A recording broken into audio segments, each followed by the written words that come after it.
നമസ്കാരം.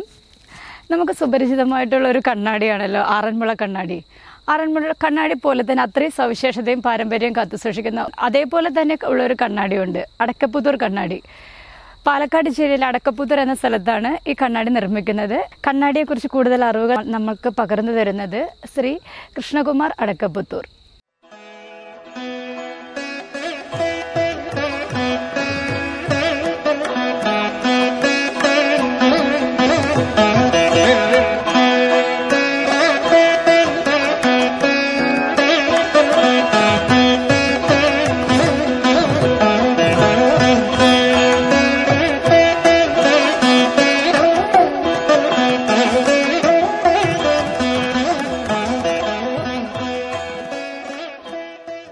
നമസ്കാരം.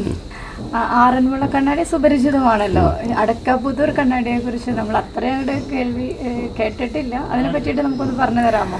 അതെ, ഇത് പാലക്കാട് ജില്ലയിലെ അടക്കാപുത്തൂർ എന്ന സ്ഥലത്ത് ഉണ്ടാക്കൊണ്ടാണ് ഈ അടക്കാപുത്തൂർ കണ്ണാടി എന്നുള്ള പേരിൽ വരാൻ കാരണം. അതായത് അച്ഛൻ ബാലൻ മുശാരി എന്നാണ് അച്ഛൻ്റെ പേര്.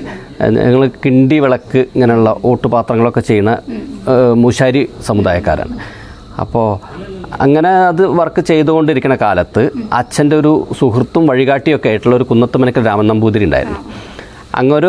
ഒരു തവണ അങ്ങനെ പറഞ്ഞു, ഈ ലോഹം കൊണ്ട് കണ്ണാടിയൊക്കെ ഉണ്ടാക്കാമല്ലോ, നിനക്കതൊന്ന് ശ്രമിച്ചുകൂടെ? അതായത് ധാരാളം എല്ലാ വർക്കും ചെയ്യാറുണ്ട്, ഉരുളികൾ അങ്ങനെയൊക്കെ ഒരുപാട് വർക്ക് ചെയ്യുന്ന ആളാകൊണ്ട് അച്ഛനോട് അങ്ങനെ സംസാരിച്ചു. അപ്പോൾ അച്ഛൻ പറഞ്ഞു ഒന്ന് ശ്രമിക്കാമെന്ന് പറഞ്ഞു. അങ്ങനെ ശ്രമിച്ചിട്ട് കുറച്ചു കാലം ഇങ്ങനെ ഇതിൻ്റെ ബാക്കിയുള്ള പണികളുടെ കൂട്ടത്തിൽ ഒരു കരു ഇതിനായിട്ട് മാറ്റി വയ്ക്കും. എന്നിട്ട് അതിൽ ചെമ്പും വെളുത്തിയും, അതാണ് ഈ ഓടിൻ്റെ കൂട്ട് വരുന്നത്, അതിന് കൃത്യ അളവൊന്നും അറിയില്ലായിരുന്നു. അപ്പോൾ ഏകദേശം ഒരു അളവ് വെച്ചിട്ട് ചെയ്തു. അച്ഛൻ തന്നെ ചെയ്തിട്ട് ഒരു ആദ്യമൊന്നും ചെയ്തിട്ടൊന്നും ക്ലിയർ ആയില്ല. അതായത് പ്രതിഫലനശേഷി വരണം വെച്ചാൽ ഒരു കൃത്യമായ ഒരു അളവ് വരണം. ആ അളവ് ആദ്യമൊന്നും കിട്ടിയില്ല. അപ്പോൾ അങ്ങനെ ഒരു ബാക്കിയുള്ള പണികളുടെ കൂട്ടത്തിൽ ഒരു 4 വർഷത്തോളം എടുത്തു എന്നാണ് അച്ഛൻ പറഞ്ഞത്. അപ്പോൾ 4 വർഷത്തോളം ചെയ്ത് കഴിഞ്ഞപ്പോൾ ഒരു പീസ് നല്ല പ്രതിഫലനശേഷിയുടെ കൂടെ കിട്ടി. അപ്പോൾ എന്നിട്ട് അത് പോളിഷ് ചെയ്തിട്ട് തിരുമേനിക്ക് തന്നെ കൊടുത്തു. അപ്പോൾ അതായത് നമ്മൾ മുഖം കാണണം, അതാണ്. ബാക്കിയുള്ളതിലാവുമ്പോൾ കൃത്യത ഉണ്ടായിരിക്കില്ല. നമുക്ക് കാണുകയൊക്കെ ചെയ്യും, പക്ഷേ ഈ ബാക്കിയുള്ള ഭാഗങ്ങളിലാവുമ്പോൾ കൃത്യത ഉണ്ടാവില്ല. കൃത്യമായിട്ട് നമ്മൾ കളറും ഇതൊക്കെ ശരിയാവണം വെച്ചാൽ അതിൻ്റെ കൃത്യ ഒരു അളവ് തന്നെ വരണം. എന്നാൽ മാത്രമേ അത് കണ്ണാടിയുടെ ആ ഗുണം ചെയ്യുള്ളൂ. അങ്ങനെ അച്ഛൻ്റെ കാലപ്പഴക്കാണ് അടക്കപ്പുത്തൂർ കണ്ണാടിക്കുള്ളത്. അതായത് അച്ഛനൊരു 70കളിലാണ് ഇത് കണ്ടെത്താൻ ശ്രമിച്ചത്. 74-75 ഇത് കണ്ടെത്തിയത് ആദ്യം. പിന്നെ അന്നൊന്നും അത്ര കൂടുതലൊന്നും ഉണ്ടാക്കിയിരുന്നില്ല, കാരണം ആവശ്യക്കാർ വളരെ കുറവായിരുന്നു. ഇതിപ്പോൾ നമ്മളിപ്പോൾ ഒരു ഉൽപ്പന്നം പെട്ടെന്ന് ഉണ്ടാക്കി വെച്ചിട്ട് അതിന് ആവശ്യക്കാർ വരണമെന്നില്ലല്ലോ. അപ്പോൾ പിന്നെ അത് കുറേ കാലം ഇങ്ങനെ അത്രയേ ഉള്ളൂ. അഭിമാനിക്കാം, പിന്നെ തീർച്ചയായും. അങ്ങനെ പിന്നെ ഇത് എപ്പോഴെങ്കിലും ഓരോന്നൊക്കെ ഉണ്ടാക്കുള്ളൂ. പിന്നെ ഞാൻ സ്കൂൾ പഠനമൊക്കെ കഴിഞ്ഞ് ഏട്ടന്മാരുണ്ട്, അവരൊക്കെ അവരുടേതായ ഓരോ പണികൾ ഇങ്ങനെ പഠിച്ച് ചെയ്ത്. ഒരാൾ 3 പേരുണ്ട്. ഈ വർക്ക് ചെയ്യും ഒരാൾ ചെയ്യും, പക്ഷെ കൂടുതൽ അവർക്കും അവരുടേതായ മേഖല വേറെ ഉണ്ട്. അതായത് അവരേട്ടൻ ശില്പിയാണ്, പിന്നെ 2 പേര് ഇങ്ങനെ കിണ്ടി വിളക്കൊക്കെ തന്നെ ചെയ്യണം. അവർക്ക് അവരുടേതായ പണികൾ ഉണ്ടാവുകൊണ്ട് പിന്നെ ഇതിലേക്ക് ശ്രമിക്കാറില്ല. അപ്പം ഞാൻ 10ാം ക്ലാസ് കഴിഞ്ഞ സമയത്ത് പിന്നെ അച്ഛനെ സഹായിക്കുക എന്നുള്ള ഇതിൽ അങ്ങനെ തുടങ്ങി.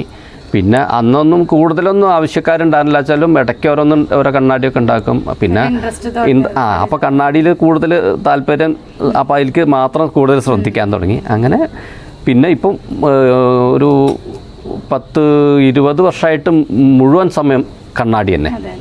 അതിൻ്റെ മുന്നേ മാത്രമേ കുറേശ്ശൊക്കെ വേറെ സാധനങ്ങൾ ഉണ്ടാക്കിയിരുന്നുള്ളൂ. ഇത് മാത്രമാണോ ചേട്ടൻ്റെ വർക്ക്? വേറെ എന്തെങ്കിലും ഉണ്ടോ? ഇല്ല, കണ്ണാടി മാത്രമേ ചെയ്യുള്ളൂ. അത് പല മോഡലിൽ ചെയ്യുന്നുണ്ട്. എന്താ വെച്ചാൽ എപ്പോഴും സ്റ്റോക്ക് ഉണ്ടാവില്ല. ഇതിപ്പോൾ ഇങ്ങനെ ഒരു 2 ഇഞ്ച് കണ്ണാടി എന്നതിന് പറയുക. ഇങ്ങനത്തെ 2 ഇഞ്ച്, ഇതുപോലെ 3 ഇഞ്ച് വലുപ്പത്തിൽ, 4 ഇഞ്ച് വലുപ്പത്തിൽ അങ്ങനെ ചെയ്യുന്നുണ്ട്. ഇതിങ്ങനെ 2 മോഡലിൽ ചെയ്യും. ഈ വലുപ്പത്തിലും ഇതിന് കുറച്ചും കൂടി 6 ഇഞ്ച് ഗ്ലാസ് വലുപ്പത്തിലും ചെയ്യും. അങ്ങനെ വാൽക്കണ്ണാടി എന്ന് പറയുമ്പോൾ ഇത് തന്നെയാണ് സംഭവം. ഏറ്റവും കൂടുതൽ ആവശ്യക്കാരും, അതായത് ഇത് പല ആവശ്യങ്ങളാണ് ഇതിന്. നമ്മൾക്ക് വിഷുക്കണി വയ്ക്കാനും പിന്നെ ബ്രാഹ്മണരുടെ കല്യാണത്തിന് അവർക്ക് ചടങ്ങിനാണ് ഇതിന് പ്രധാനം. പിന്നെ ഇന്ന് പ്രധാനമായിട്ട് പോകുന്നത് ഗിഫ്റ്റ് കൊടുക്കാനായിട്ട് വീടുകൾ ഹൗസ് വാമിങ്, പിന്നെ അതുപോലെ ആദരിക്കൽ ചടങ്ങ് അങ്ങനെയൊക്കെ വരുന്ന സമയത്ത് റിട്ടയർമെൻറ്റുകൾ അങ്ങനെയൊക്കെ ധാരാളം ചിലവുണ്ട്, ഓർഡറുകളുണ്ട്. പിന്നെ എന്താ വെച്ചാൽ ഞാൻ ഒറ്റയ്ക്കാവുകൊണ്ട് കൂടുതൽ എണ്ണം തീർക്കാൻ പറ്റില്ല എന്നുള്ളൊരു ബുദ്ധിമുട്ട് മാത്രമേ ഉള്ളൂ. ആരുമില്ല, ഇന്നെന്താ വെച്ചാൽ ഇത് കുറച്ച് ബുദ്ധിമുട്ടാണ് പഠിച്ചെടുക്കുക എന്നുള്ള ഒരു ഇതുകൊണ്ട് ആൾക്കാർ പൊതുവെ കമ്മിയാണ്. പാരമ്പര്യം നിലനിർത്താൻ മകൻ കുറച്ച് ചെയ്യുന്നുണ്ട്, പക്ഷെ ഇപ്പം കോളേജിൽ പഠിക്കണു. അപ്പം അത് വിദ്യാഭ്യാസത്തിന് പ്രാധാന്യം കൊടുത്തപ്പോൾ അത് കൊണ്ടുവരുത്തുന്നുണ്ട്. എന്തായാലും ഇത് ചെയ്യാറുണ്ട്, കുറേശ്ശൊക്കെ ചെയ്യുന്നുണ്ട്. പുതിയ ഒരാൾ വരുന്നില്ല. അതൊരു അതായത് ഞങ്ങളെ മൂശാരി സമുദായം എന്ന് വിശ്വകർമ്മക്കളുടെ മൊത്തം എല്ലാവരുടെയും ഇതാണ്. പുതിയ തലമുറ ഇത് ആരും ഇഷ്ടപ്പെടുന്നില്ല. ഒന്നാമത് ഇത്രയും ബുദ്ധിമുട്ടും പിന്നെ അത് വരുമാനം കുറവാണ് പ്രധാനം. മറ്റുള്ള ജോലികളിൽ പോണ പോലെ പെട്ടെന്ന് വരുമാനം ഉണ്ടാക്കാൻ പറ്റില്ല ഈ ഒരു മേഖല. അപ്പോൾ അതെ, കലാഗ്രാമത്തിലെ പ്രധാനപ്പെട്ട ഒരു ഐറ്റാണ്. അതായത് ഇത് ഇന്ന് നിലനിന്ന് പോരുന്ന കലകൾക്ക് മാത്രമാണ് പ്രാധാന്യം. അതായത് ചില കലകളൊക്കെ എന്താ വെച്ചാൽ ആവശ്യങ്ങൾക്ക് വേണ്ടി മാത്രം ഉപയോഗിക്കും. ഞങ്ങളങ്ങനെയല്ല, ഇത് ഉപജീവന മാർഗം കൂടി ആവുകൊണ്ട് ഇന്നും നിലനിർത്തി പോരുന്നുണ്ട്. അതിൻ്റെ മേന്മ കമ്മിയാക്കാതെ പിടിച്ച് നിൽക്കുക എന്നുള്ളത് തന്നെയാണ് അതിൻ്റെ ഉദ്ദേശം. അതായത് നമ്മൾ വെറുതെ എന്തെങ്കിലും ചെയ്ത് കഴിഞ്ഞാൽ അത് കുറച്ച് കാലം കഴിയുമ്പോൾ അതിന് നശിച്ചു പോകും. ഇതാവുമ്പോൾ ഇത് അത്രയും നന്നാക്കി ചെയ്യുകൊണ്ടായിരിക്കണം ഇന്നും അതിനാവശ്യക്കാർ ധാരാളം വരുകൊണ്ടാണ് ഇത് നിലനിർത്താൻ പറ്റുന്നത്.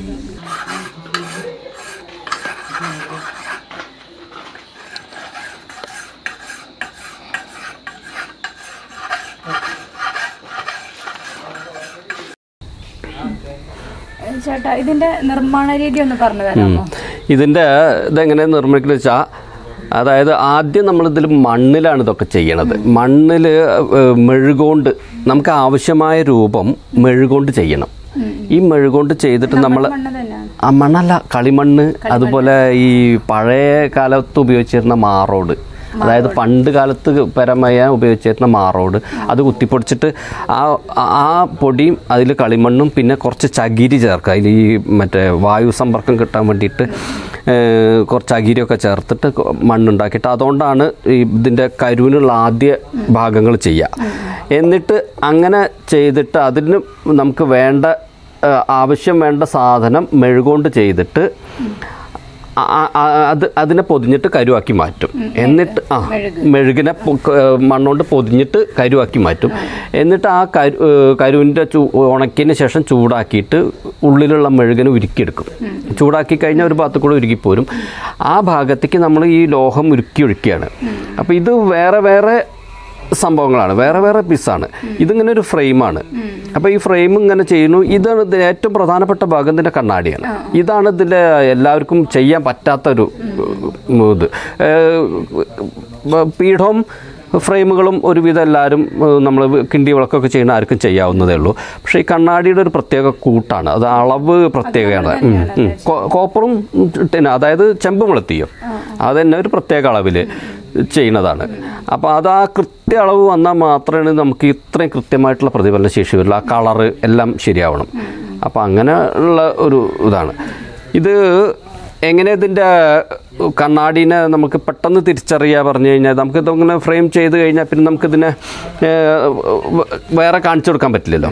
അപ്പോൾ നമ്മളിതിലിങ്ങനെ ഒരു വിരലോ എന്തെങ്കിലും ഒരു സംഭവം ഇതിലിങ്ങനെ മുട്ടിച്ചു കൊടുക്കുക. അപ്പോൾ സാധാരണ കണ്ണാടിയിലാവുമ്പോൾ ഈ ഗ്ലാസിൻ്റെ വിടവ്, അതായത് അതിൻ്റെ പുറകു വശത്താണല്ലോ അതിൻ്റെ രസം കോട്ട് ചെയ്യണത്.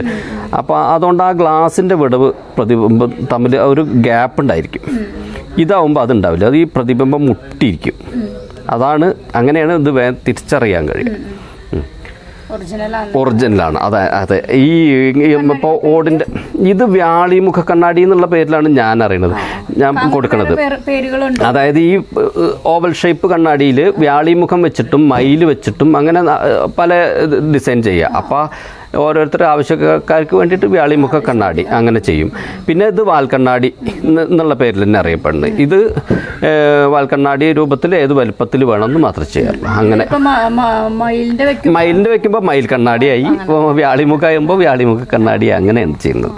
പിന്നെ ഇത് ഒന്നുമില്ലാതെ വെറും ഓവൽ കണ്ണാടി മാത്രം ചെയ്യും. ഈ മുകൾ ഭാഗത്തൊന്നും ഇല്ലാതെ വെറും ഓവൽ ഷേപ്പ് മാത്രമായിട്ട് ചെയ്യുമ്പോൾ ഓവൽ കണ്ണാടി മാത്രം അങ്ങനെ പേരിൽ ചെയ്യും.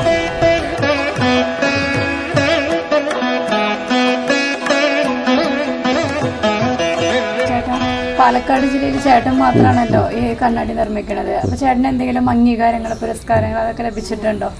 പാലക്കാട് ജില്ല എന്ന് പറയാൻ പറ്റില്ല. അത് ആകെ ഞാൻ കേരളത്തിലല്ല, ലോകത്തിൽ ഈ അടക്കാപുത്തൂർ കണ്ണാടി ഞാൻ തന്നെ ചെയ്യുന്നുള്ളൂ, വേറെ ആരുമില്ല. ഈ ഒരു പേരിൽ, അതായത് അടക്കാപുത്തൂർ കണ്ണാടി എന്നുള്ള പേരിൽ ഞാൻ തന്നെ ചെയ്യുന്നുള്ളൂ. അപ്പോൾ പക്ഷെ ഇതിന് എന്താ പുരസ്കാരങ്ങൾ അധികമൊന്നും കിട്ടിയിട്ടില്ല. എനിക്ക് ഇവിടെ ഒരു നമ്മളെ പഞ്ചായത്തിൻ്റെ വക ഒരു ഗ്രാമകലാ പുരസ്കാരം മറ്റൊരു സംഭവം കിട്ടും, അത് കിട്ടിയിട്ടുണ്ട്. അതൊരു 10,000 രൂപയും പ്രശസ്തി പത്രം MLA ഒക്കെ തരുന്ന ഒരു ഇതായിരുന്നു. അത്യാവശ്യം നല്ലൊരു ഇതാണ്. അപ്പോൾ അങ്ങനത്തെ കിട്ടിയിട്ടുണ്ട്. പിന്നെ കാര്യമായിട്ട് ഈ ചെറിയ ചെറിയ ക്ലബ്ബുകൾ അങ്ങനെ അവരൊക്കെ ഇങ്ങനെ ഓരോ പുരസ്കാരം തരുന്നല്ലാതെ വലിയ ഇതൊന്നും കിട്ടിയിട്ടില്ല.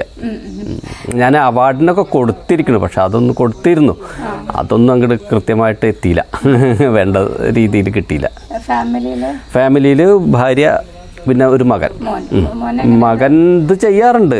ഞാൻ പിന്നെ ഒഴിവുള്ള സമയത്താണ് അവനെ കൊണ്ട് ചെയ്യിക്കാറുള്ളൂ. ഇപ്പം എന്താ വെച്ചാൽ ഡിഗ്രി പഠിച്ചുകൊണ്ടിരിക്കുകയാണ്.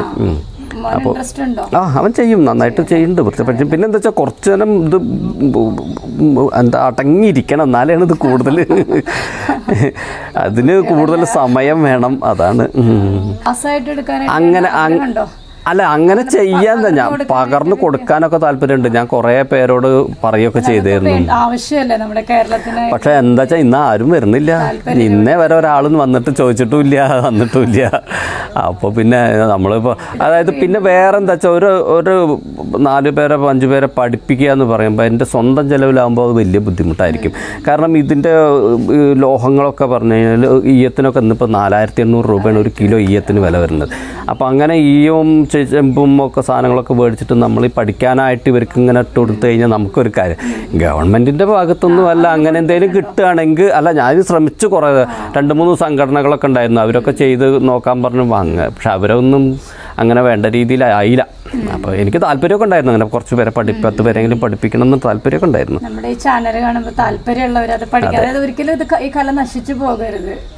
അത് പഠിക്കാൻ ആഗ്രഹമുള്ള തീർച്ചയായും ചേട്ടനെ ബന്ധപ്പെടുക. ഗവൺമെന്റിന്റെ അംഗീകാരം അല്ല, അതോടുകൂടി കിട്ടുമായിരിക്കും കാലം കുറെ ചെയ്യുമ്പോൾ എന്തെങ്കിലും നമുക്ക് അത്രേ ഉള്ളൂ.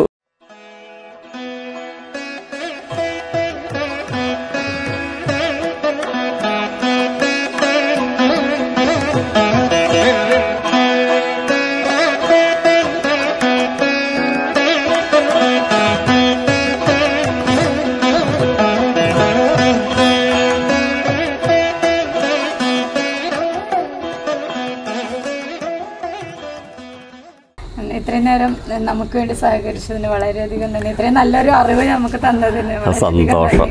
അതെ, നിങ്ങളൊക്കെയാണ് പറയുമ്പോൾ ഇത് ലോകത്തിൻ്റെ എല്ലാ ഭാഗത്തും എത്തിക്കുന്നത്, അതിന് വളരെ സന്തോഷം.